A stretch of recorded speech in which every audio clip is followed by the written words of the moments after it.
সাকিব আল হাসান আমার বাসায় এসেছিল একদিন। তাকে একটা উপদেশ দিয়েছি যেটি সে গ্রহণ না করে বিপদে পড়েছে। তাকে আমি বলেছি, যা করো না করো আওয়ামী লীগ কোনোদিন করবে না। অনেক ক্রীড়াবিদকেও অনেক বিপদে ফেলেছে। এই দেশের যারা তারকা ক্রীড়াবিদ একসময় প্লেইং জাতীয় দলে খেলছে, যেমন সাকিব আল হাসান, তামিম ইকবাল, মাশরাফি মুর্তজা, এরা জাতীয় দলে খেলা অবস্থাতেই একটা রাজনৈতিক দলে যোগ দিয়েছে। কেউ কেউ এমপি হয়েছে।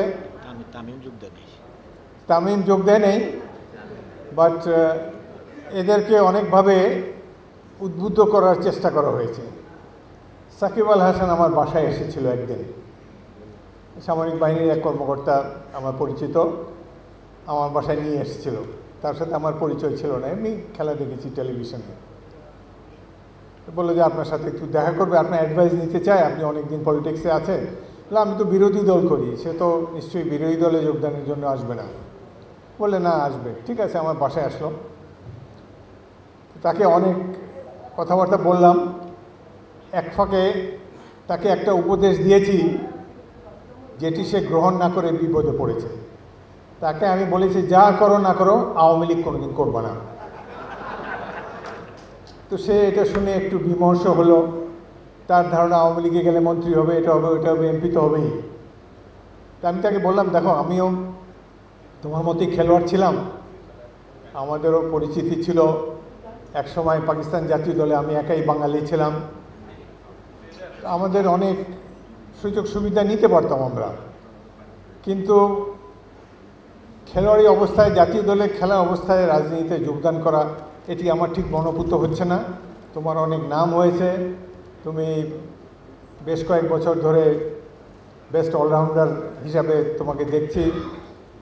তুমি এক নম্বর রাজনীতিতে এখন যেও না, আর গেলে এই দলটি আর বেশি দিন তার আয়ু নাই। সে চুপচাপ করে তারপর খানিকক্ষণ পরে চলে গেল। যদি সে আমার কথা শুনতো এবং এইভাবে রাজনীতিতে না যেত, এই ধরনের আমি দামি ইলেকশনের মধ্যে না যেত, আজকে সে অনেক সম্মানের সাথে ঢাকার রাজপথে বিচরণ করতে পারত। এখন তো তার বাড়ি আসাই মুশকিল হবে। সুতরাং এখানে আরও যারা স্টার ক্রিকেটার, ফুটবলার আছে, হকি প্লেয়ার, বিশেষ করে তামিম ইকবালকেও বলবো, তামিমের যথেষ্ট নাম হয়েছে, তার স্টাইল অফ ব্যাটিং আমার খুবই পছন্দ, এবং এই ধরনের অ্যাগ্রেসিভ প্লেয়ার এখন তো আর দেখা যায় না। সুতরাং তাকে বাংলাদেশ ক্রিকেট বোর্ড হ্যান্ডেল করতে পারেনি, যার জন্য মানসিকভাবে সে খেলার আগে বিলম্বিত ছিল। সময়ের আগেই হয়তো কোনো ফরম্যাট থেকে রিটায়ার করেছে।